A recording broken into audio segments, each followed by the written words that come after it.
இன்னைக்கு நாம் பார்க்க போகிறது நம்ம பாரம்பரிய முறைப்படி பிள்ளையார்பட்டி கொழுக்கட்டை எப்படி செய்கிறதுங்கிறத தான் நம்ம பார்க்க போகிறோம். ரொம்ப சூப்பராக இருக்கும்.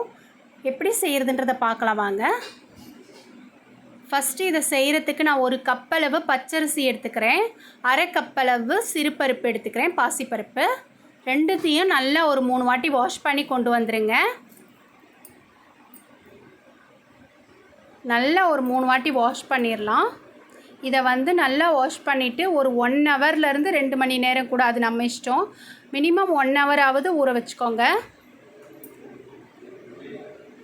நல்லா வாஷ் பண்ணி எடுத்துகிட்டு வந்துட்டேன் பாருங்கள். இப்போது இது முழுகிற அளவுக்கு தண்ணி ஊற்றிக்கலாம்.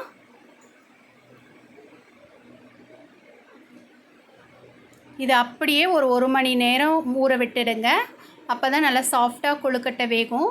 இப்போ பாருங்கள், நல்லா ஊறி வந்துருச்சு. நான் ஒரு 2 மணி நேரத்துக்கு அப்படியே விட்டுட்டேன்.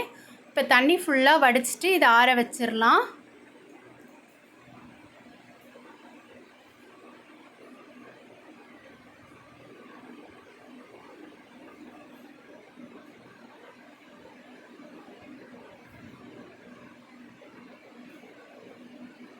இப்போ பாருங்கள், நல்லா ஆறி வந்திருக்கு. அரிசி நல்லா ஆறி இருக்கணும். கையில் தொட்டால் இப்படி உதுத்து போகணும், கையிலையும் ஒட்டவும் செய்யணும், அந்த அளவுக்கு பக்குவம் இருக்கணும். இதை நல்லா இப்போ ஒரு பொன் வறுவலாக வாசனை வர வரைக்கும் வறுத்து எடுத்துக்கோங்க. இப்போது நம்ம மிக்ஸி ஜாரில் போட்டு நல்ல ஒரு கொரகொரப்பான பக்குவத்துக்கு அரைச்சி எடுத்துக்கணும். மழை அரைக்கக்கூடாது, கொரகொரப்பாக இருக்கணும். பார்த்துக்கோங்க, சின்ன ரவை பதம் இருக்குது. இப்போ நான் 1 கப்பளவு அரிசி மாவு எடுத்தேன் இல்லையா, அதுக்கு 3 கப்பளவு தண்ணி. எந்த கப்பால் எடுக்கிறீங்களோ அந்த கப்பால் 3 கப்பளவு தண்ணி எடுத்துக்கோங்க. தண்ணி கொதிக்கட்டும். இப்போ தண்ணி கொதிச்சதுக்கப்புறம் ஸ்லோவில் வச்சுக்கோங்க. உப்பு 1 ஸ்பூன் போட்டுக்கோங்க, 1 ஸ்பூன் நெய் விட்டுக்கோங்க. இப்போது அந்த மாவை மெதுவாக சேர்த்துருங்க. குக்கர்லேயும் சில பேர் செய்வாங்க, அப்படியும் செய்யலாம். நம்ம இந்த மாதிரி ஒரு அடிகனமான பாத்திரத்துலேயும் செய்யலாம், அது நம்ம இஷ்டம்தான். இப்போ மெதுவாக ஃபுல்லாக ஸ்லோவில் வச்சுட்டு மெதுவாக கிளறி கொடுத்துக்கோங்க. கிளறி கொடுத்துட்டு அப்படியே மூடி போட்டு மூடிட்டு நல்ல ஒரு பக்குவம் வர வரைக்கும் நம்ம வேக வச்சு எடுத்துக்கணும். அடிக்கடிக்கு கிளறி கொடுத்துக்கிட்டே இருக்கணும், அடி பிடிச்சிரும், கட்டிடும். முதல்ல கட்டும், அப்புறம் நம்ம நல்லா மிக்ஸ் பண்ண சரி பண்ணிடும். இப்போ பாருங்கள், இப்போ மூடி போட்டு மூடி வச்சிடலாம். இப்போது அடிக்கடிக்கு நான் கிளறி கொடுத்தேன். இப்போ பாருங்கள், நல்ல பக்குவமாக வெந்து வந்திருக்கு பாருங்கள்.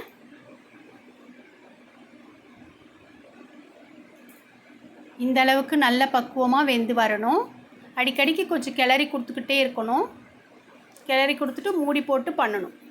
இப்போ நான் இது 1 கப்பளவு அரிசி எடுத்தேன் இல்லையா, இப்போ நான் 1.5 கப்பளவு நாட்டு சர்க்கரை எடுத்திருக்கேன். நீங்கள் வெல்லம் கூட சேர்த்துக்கலாம். நான் நாட்டு சர்க்கரை சேர்த்துருக்கேன். 1க்கு 1.5 நல்லாவே டேஸ்ட்டாக இருந்துச்சு. நீங்கள் கூட குறைச்சி போடுறது எப்படியோ நீங்கள் பார்த்துக்கோங்க. இப்போ நல்லா கிண்டி விட்டுட்டு திரும்பவும் நம்ம மூடி போட்டு மூடி செய்யலாம்.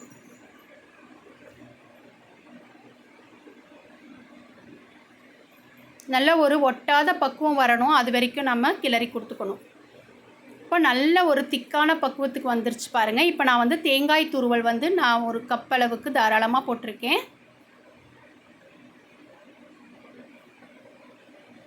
இப்போ நெய் 1 ஸ்பூன் போட்டுக்கோங்க. ஏலக்காய் பவுடரும் 1 ஸ்பூன் போட்டுக்கோங்க.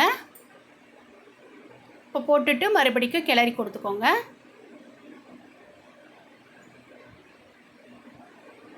நல்ல ஒரு பக்குவத்துக்கு வந்துருச்சு பாருங்கள். நல்லா பேனில் ஒட்டாமல் ஒரு பக்குவத்துக்கு வரணும்.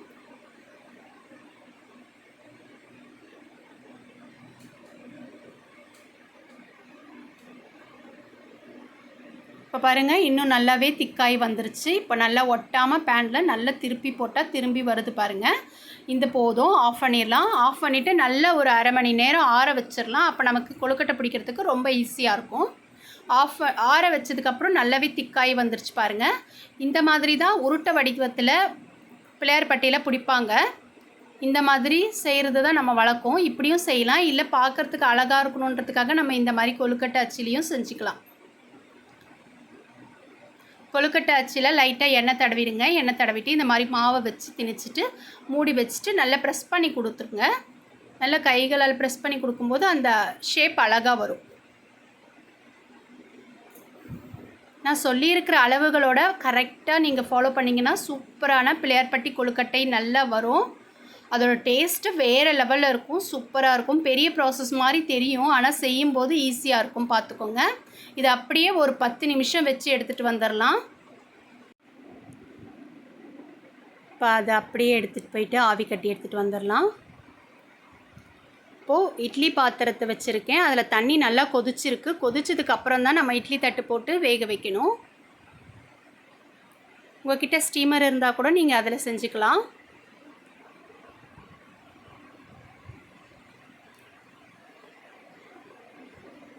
ஆல்ரெடி நம்ம நல்லா நம்ம பக்குவத்துக்கு நம்ம வேக வச்சு தான் நல்லா எடுத்ததுனால இது ஒரு 10 நிமிஷம் இருந்தால் போதும். அதுவே அதிகம்தான். 10 நிமிஷம் மீடியம் ஃப்ளேமில் வச்சுக்கோங்க. கொழுக்கட்டைகள்லாம் சூப்பராக வெந்து வந்துருச்சு பாருங்கள். இதை நல்லா கொஞ்சம் ஆற விட்டுடலாம். ஆற வச்சுட்டு எடுக்கும்போது ஈஸியாக இருக்கும். அப்படியே ஒரு 5 நிமிஷம் விட்டுருங்க. இப்போ பாருங்கள், பிள்ளையார்பட்டி கொழுக்கட்டை சூப்பராக ரெடியாகி வந்துருச்சு. நம்ம பாரம்பரிய முறைப்படி பழமையான முறைப்படி பிள்ளையார்பட்டி கொழுக்கட்டை ரெடி ஆயிடுச்சு. பார்க்க எவ்வளோ அழகாக இருக்குது. சாப்பிடவும் சூப்பராக இருக்கும். இதை எல்லாரும் நீங்கள் முயற்சி பண்ணி பாருங்கள். விநாயகர் சதுர்த்திக்கு இதை செய்ய முடியும்னா ஈஸியாக இருக்கும். செஞ்சு பாருங்கள். தேங்க்யூ. இந்தாம்மா.